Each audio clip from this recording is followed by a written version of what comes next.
Of the books called Shamuel the First, chapter 14. Now it fell upon a day that Jonathan the son of Shaul said to the young man that bare his armor, Come, and let us go over to the Pelishtim's garrison that is on yonder side. But he told not his father. And Shaul abode in the uttermost part of the Gabaa, under the pomegranate tree which is in Magron, and the people that were with him were about 600 men. And Ahiah, the son of Ahitub, Ichabod's brother, the son of Phinehas, the son of Eli, the priest of Yahweh in Shiloh, wearing a ephod. And the people knew not that Jonathan was gone.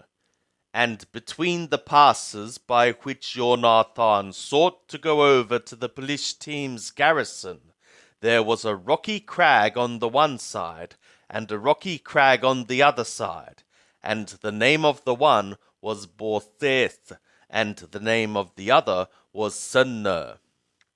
The one crag rose up on the north in front of Machmash, and the other on the south in front of Gaba. And Jehonathan said to the young man that bare his armor, Come, and let us go over to the garrison of these uncircumcised. It may be that Yahweh will work for us, for there is no restraint to Yahweh to save by many or by few. And his armor-bearer said to him, Do all that is in thy heart. Turn thee, behold, I am with thee according to thy heart. Then said Jehonathan, Behold, we will pass over to the men, and we will disclose ourselves to them. If they say thus to us, Tarry until we come to you, then we will stand still in our place, and will not go up to them. But if they say thus, Come up to us, then we will go up, for Yahweh hath delivered them into our hand, and this shall be the sign to us.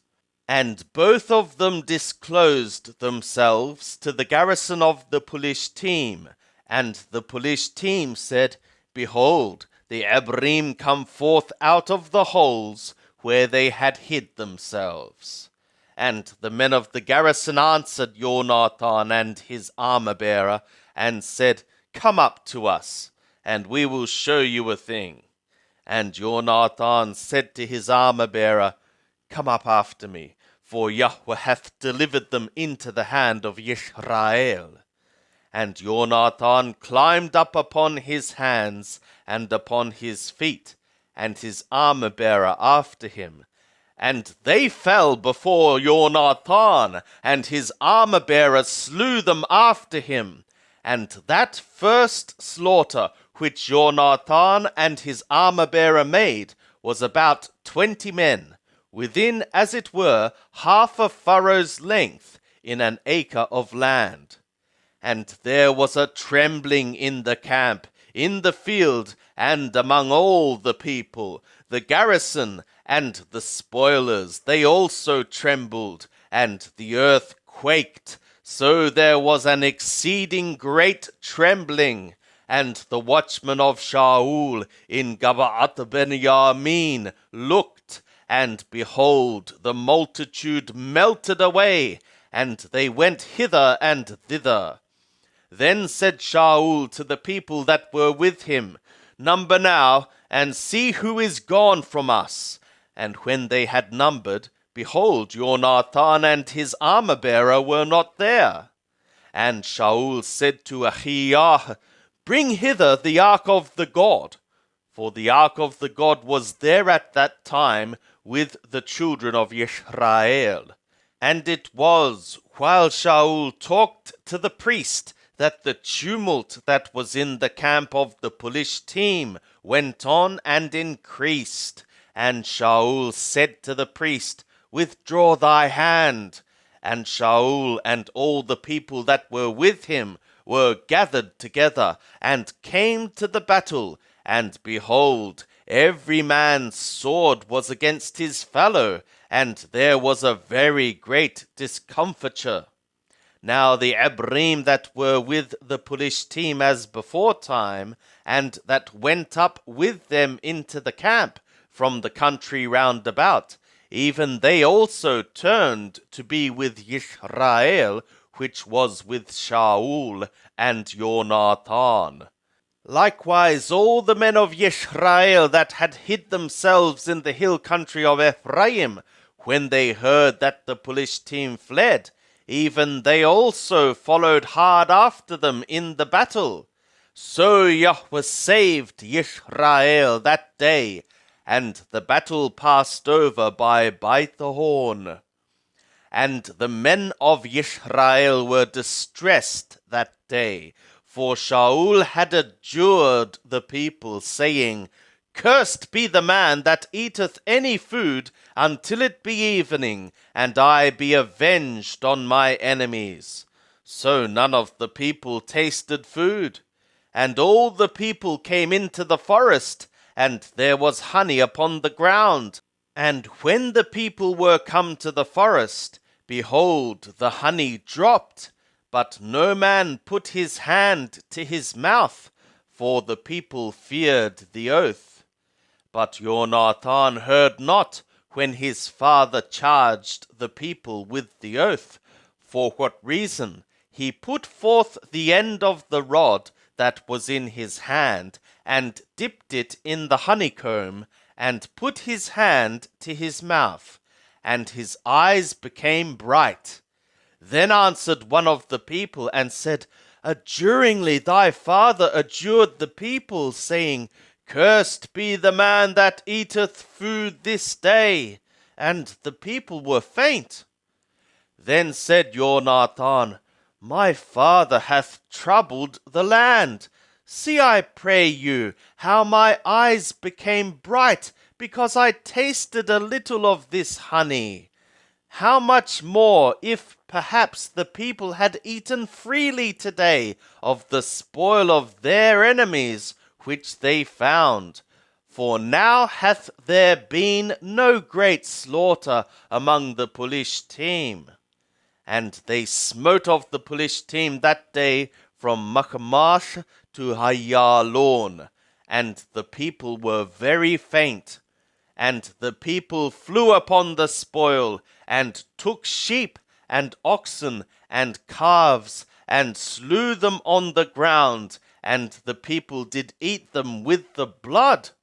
Then they told Shaul, saying, Behold, the people sin against Yahweh, in that they eat with the blood.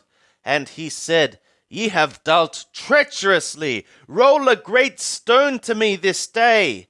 And Shaul said, Disperse yourselves among the people, and say to them, Bring me hither every man his ox, and every man his sheep, and slay them here, and eat, and sin not against Yahweh in eating with the blood.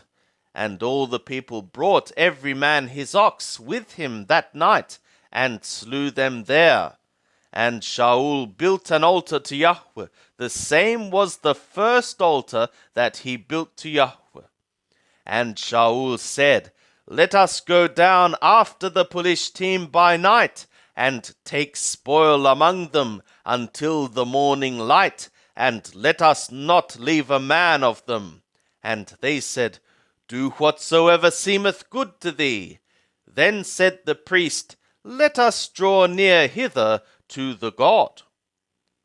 And Shaul asked counsel of God, saying, Shall I go down after the Pelishtim? Wilt thou deliver them into the hand of Yisrael? But he answered him not that day. And Shaul said, Draw near hither all ye chiefs of the people, and know and see wherein this sin hath been this day. For as Yahweh liveth, who saveth Yisrael, though it be in Jonathan my son, he shall surely die. But there was not a man among all the people that answered him. Then said he to all Yisrael, Be ye on one side, and I and Jonathan my son will be on the other side. And the people said to Shaul, Do what seemeth good to thee. Therefore Shaul said to Yahweh the God of Israel, Give Tamim.